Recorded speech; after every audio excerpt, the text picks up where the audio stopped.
Hello, and thank you for checking out the Littrell Show for Tuesday, February 23rd. I'm Jason Littrell, and here's what caught my eye today. So, Joseph Biden changes the P.P.P rules to help the self-employed.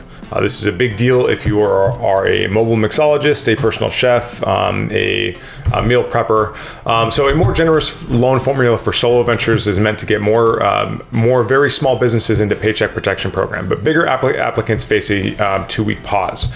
Now, this 2-week pause is actually intended for us, the self-employed. And that's a big deal because if you remember the last round or the last 2 rounds were there's a ton of problems with it, and a lot of the money ended up getting scooped up by corporate law firms and just bigger outfits. I forgot to mention where this story comes from. This story comes from the New York Times.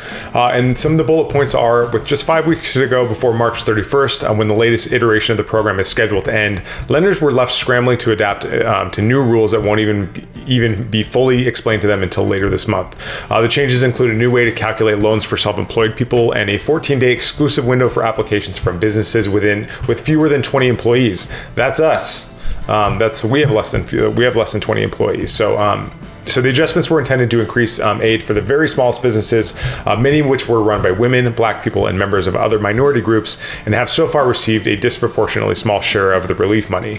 No doubt. So this is our window. It starts actually tomorrow, that our window to apply for this new provision in the P.P.P loan before the money is actually available to larger employers. So you bet that's going to be in my calendar. So the story continues to read that a wide range of eligible businesses, from self-employed workers to 500 employee enterprises, there has been a great disparity in how they've fared getting loans. One-person operations like sole proprietorships and independent contractors have had a particularly hard time, and those that succeeded often got tiny amounts. So get on the ball. This is time to activate and to apply for the new round of P.P.P funding.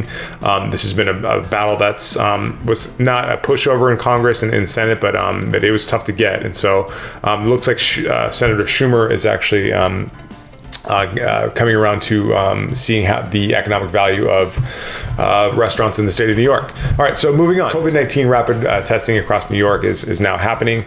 So the New York Forward Rapid Test Program is a public-private partnership designed to expand rapid testing sites across New York State with the goal of building consumer confidence. This new network of testing centers will provide New Yorkers with a convenient access to low-cost COVID-19 rapid tests that will help to safely accelerate the reopening of the state's economy, including the cultural sector and the event economy. Cool. This used to be free, so I'm curious where this is. Where they're going with this, but for some people, $30 is even a hardship, especially for something as important as that. So I think that that's actually going to create a barrier for some people for what I would consider to be essential restaurant workers to be able to actually go out and work, knowing that they're safe. So the press release goes on to say that the new easily accessible rapid test sites will follow all safety protocols and guidelines and will have a quick turnaround time, with the results available within 30 minutes.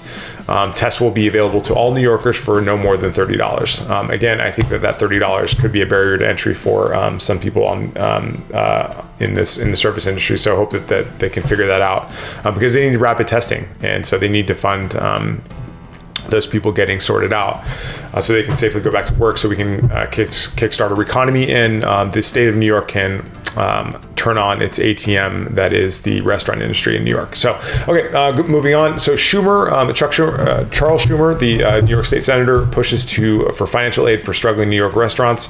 And this comes from the centersquare.com. And it goes on to write that the nation's largest city, one of the first in the country to be hit, and the community hit hardest by the pandemic, suffered more economic damage than other communities across the United States, and the restaurant industry shows that the extent of that. Before the health crisis, the city was home to 25,000 dining and drinking establishments that employed 325,000 workers. Compare that to the airline industry. Since the pandemic began almost a year ago, more than 140,000 industry jobs have been lost in the city. The story continues to quote Andrew Ridgey from the New York City Hospitality Alliance as saying, "Thousands of beloved restaurants and bars have permanently shuttered, and countless more are teetering on the edge of survival. Our eating and drinking spots have shed over 140,000 jobs, and many New Yorkers are still working in industry are underemployed." Now, he mentioned 140,000 people have lost their jobs, and earlier in the article talks about how that the city employs 325,000 people. So almost half of all restaurant workers in New York have been cut. So, and now we're charging for vaccines to get people back to work. I don't get it. That's a huge part of the tax base. That's a huge part of the economy. Okay, moving on. So this is from the Brookings Institute, and the headline reads, "How a $15 minimum wage could help restaurants and other hard-hit small businesses." So the article goes on to talk about how a new Brookings Institute analysis shows that pre-COVID-19, about half of workers earning less than $15 an hour were essential workers, a share that is likely higher now because of the pandemic's disproportionate effects on low-wage occupations. We were just talking about that. Voters across the spectrum have come to agree that it's simply not possible for workers, essential or otherwise, to survive on the federal minimum wage of $7.25 an hour, or the state wage floor is close to that. The article continues that, but it's even less possible to survive on restaurant and other service work that relies on tips and is still paid a sub-minimum rate, $5 an hour or less in 38 states. Now, heavy reliance on tips rather than wages meant that for many workers laid off during the pandemic, total earnings were too low to even qualify them for unemployment insurance, as labor researchers for the University of California, Berkeley.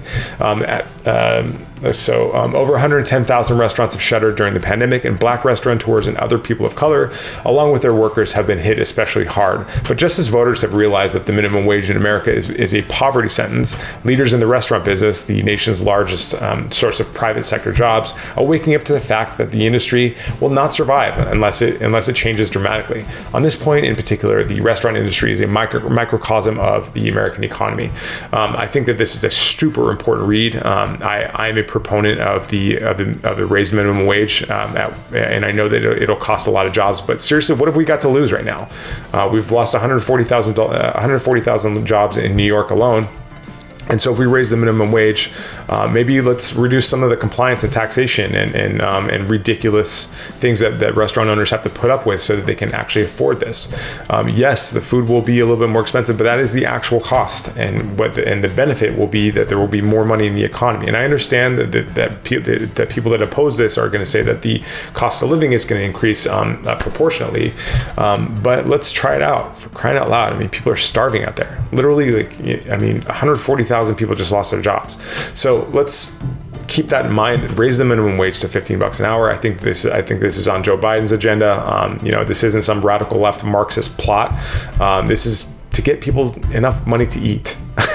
So, all right. So for story ideas, comments, errors, and omissions, please send a message to Jason Littrell on any social media platform or email jason@jlittrell.com. All articles are property of their original publisher, so please be sure to check out the show notes for links to the original articles.